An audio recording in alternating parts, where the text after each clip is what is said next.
Is Putin a rational nuclear actor? He is, but he also isn't. He is insofar as he pursues his goals and tries to do so effectively. But he is not a rational nuclear actor if we go by the narrow conception of rationality that dominates our Western discourse about nuclear deterrence. And us getting this wrong really matters. We've got to understand what Putin means when he says we'll go to heaven in the case of a strategic nuclear exchange, and you, Westerners, won't even have time to repent. And we gotta be clear what he means when he says that there is no point in the world existing without Russia in it. Кем-то принято решение уничтожить Россию. Тогда у нас возникает законное право ответить. Да, для человечества это будет глобальная катастрофа. Для мира будет глобальная катастрофа. Но я все-таки как гражданин России и глава российского государства тогда хочу задаться вопросом, а зачем нам такой мир, если там не будет России? Putin's terroristic invasion of Ukraine has put us in a situation where we're not just facing a crisis of nuclear risk, we're also facing a crisis of evaluating nuclear risk. And that comes on top of other key nuclear consequences of Putin's war. Number one, small countries may now wish to possess nuclear weapons. Number two, the taboo on nuclear blackmail has now been loosened. Number three, people all over the world are now less trusting of civilian nuclear power. All of that we're going to put aside and instead focus on the issue of nuclear rationality and evaluating nuclear risk. As a philosopher, it's my life commitment to think about rationality, and I can tell you that it's not a straightforward or uncontested concept. But here is one thing we really don't want to do. We don't want to take a view of a nuclear actor like Mr. Putin that's based on a narrow, vulgarized conception of rationality that comes from a school textbook that takes rational choice economics to be the queen of social explanation. We don't want to give up on reason, but we also don't want to take too narrow a view of it. The problem with the economics textbook approach to nuclear deterrence is that it leaves out values. And it leaves out values in one of two ways. Either by saying that, look, values don't matter to understanding Mr. Putin's behavior, or by saying values do matter, but Mr. Putin and all nuclear actors actually deep down, in the end, share values. Now that's really problematic. So what do we have to understand to not make these mistakes? Now here is the claim. To understand or to reconstruct an agent's rationality, think of Mr. Putin here, we need to invoke values. And this claim breaks down into two subclaims. First, to reconstruct an agent's rationality, we need to invoke values. And second, to reconstruct an agent's, Mr. Putin's, rationality, we need to invoke their values and not our values. And so reconstructing Putin's rationality means invoking his values, not ours. So what are his values? Is Mr. Putin's preference for life over death the same as yours and mine? What if he judges differently to us how much human catastrophe today is worth risking? First, to achieve a magical future in which Russian civilization bounces back. Or second, to end the world that leaves Russian civilization insufficient room. Let's start with the first idea, the idea that bad things today might be justified by good things tomorrow. The paradigm case for this is the suicide bomber driven by fanatical beliefs. The suicide bomber says, I want a world in which purity and justice reign, but on the way to that world, anything goes. Anything goes precisely because that world we're trying to achieve is so sacred. And this is really crucial, we create a bloodbath today on the way to our utopia. And when we get to our utopia, the bloodbath won't count. So this is a completely magical division between before and after that is completely unreal. And now I've got a question for you. Do you think that somebody who says, what is the point of the world existing if Russia isn't in it, and ties his idea of Russia to himself, is somebody who is as committed to avoiding a strategic nuclear exchange as a Western leader, or for that matter, as a Soviet leader. Because don't forget, Nikita Khrushchev, as far as nuclear rationality goes, is much closer to Macron, Scholz, or Biden than he is to Putin. And what is Putin's after, for which he might hypothetically be prepared to sacrifice the present? Is it a real historical after, in which 100 years from now Russia has the kind of place in the world that Putin would like? Or is it a magical after, a vision of a rebirth of Russian civilization beyond any history, perhaps after a strategic nuclear exchange? And notice what we're saying here. We're not talking about a delimited use of nuclear weapons in Ukraine. We're talking about Putin's potential additional openness to a strategic nuclear exchange. So let's get absolutely clear about what we've established so far. We've not established that Putin is going to use nuclear weapons. We've not established that Putin is irrational. But what we have established is that when considering nuclear rationality and deterrence, we've got to take into account the values of the other side, and that the values of the other side might take a mystical or a destructive form. And what we've got to do now is take that insight and mesh it with Western arguments against Putin using nuclear weapons.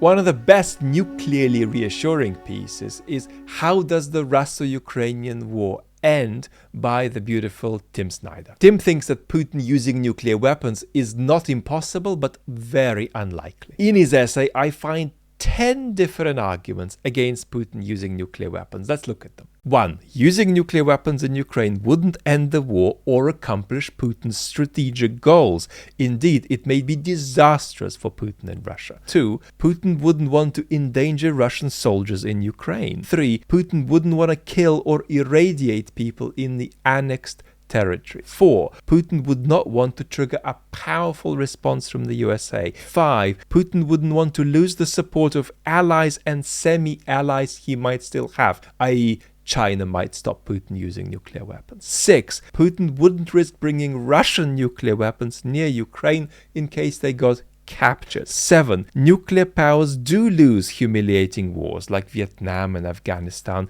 and do not resort to using nuclear weapons. 8. The Russian army is not backed against the wall. It can just retreat back into Russia. 9. Once Putin grasps that the war is lost, he will adjust to that reality. 10. If Putin were going to use nuclear weapons, he would have done so already. And let's add an 11th argument that Tim would approve of. Putin's nuclear command may not be followed, which in itself could stop Putin from giving it. Now let's assess Tim's argument in the light of the sketch about values and rationality we developed above, which means keeping in mind 4 things. First, that Putin thinks Russia has a civilizational mission, mystically construed, that Putin ties this mission to the will of a single individual, Putin, that Putin thinks, sorry Tim, that he is the only historian in town and has unique insight into Russia's historical destiny, and as a bonus, that Putin's mental world has been corrupted by 23 years in power without checks,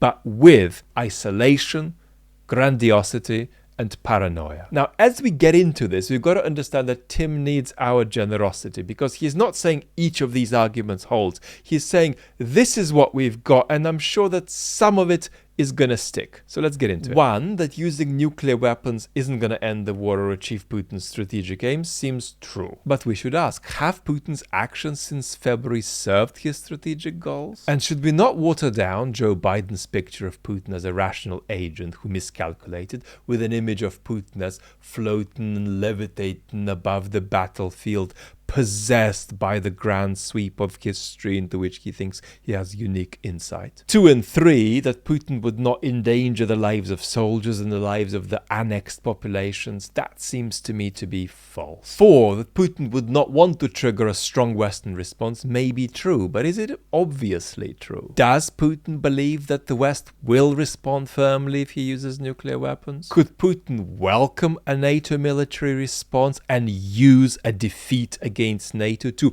politically mobilize and fascicize the Russian population. 5, that Putin wouldn't want to lose the support of partial allies seems to me to be true, and it is my analysis that China is a meaningful obstacle to Putin using nuclear weapons. Although Masha Gesser, in a recent piece that's both alarming and compelling, asked us to question this and ask ourselves, might Putin not overestimate the degree to which China and India would just get over it if he used nuclear weapons? 6, Russia having its nuclear weapons captured by Ukraine is outside of my field of expertise to assess. 7, that nuclear powers have lost wars without recourse to the use of nuclear weapons begs the question, well, were these wars existential? And were the absolutely vital interests of these states at play? 8, that the Russian army can just retreat back into Russia is obviously true, but this raises a question. Does Putin see his confrontation with the West as optional or necessary? 9, that Putin might lose and then come to accept that reality may not be compatible with our account on this channel,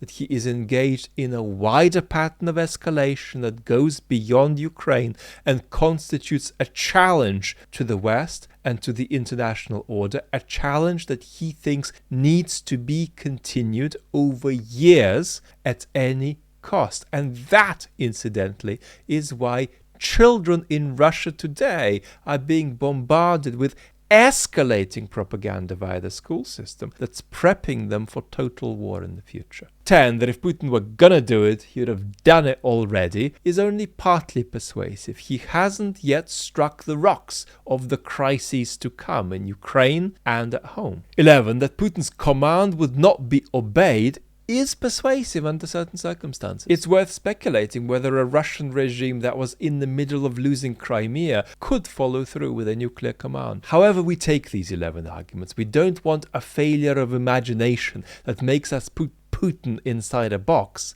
only to check that box later and discover that he isn't really inside. Tim Snyder uses these arguments to arrive at a conclusion that I share with him, that we should not submit to Putin's nuclear blackmail, and more on that in a second. But Tim's piece evokes the suspicion that he gets two things the wrong way around, making what is true dependent on what is the right thing to do instead of the other way around. That's to say, Tim has produced an excellent piece of activism for a noble and vital cause, supporting Ukraine. But I am saying we also need not activism, but imaginative honesty. And this takes us to the old 19th century Russian question, what is to be done? And it seems to me that there are three conclusions. First, the richer, value-based reconstruction of an agent's rationality means that understanding nuclear risk is a multidisciplinary matter. Nuclear experts and military experts who ignore what we have said are like epidemiologists who model a pandemic on the common cold. They are victimized by their own expertise. Understanding Putin's civilizational turn requires insight, intuition, moral imagination, and self-knowledge, and a sense for what errors we're likely to make because we are located in our form of life with our worldview. No value-free formula will do here, and only that will allow us to see the options before Putin as he sees them, and not as he would see them if he were us. And we're not saying anything new here. Aristotle said much the same in Book 1, Chapter 3 of the Nicomachean Ethics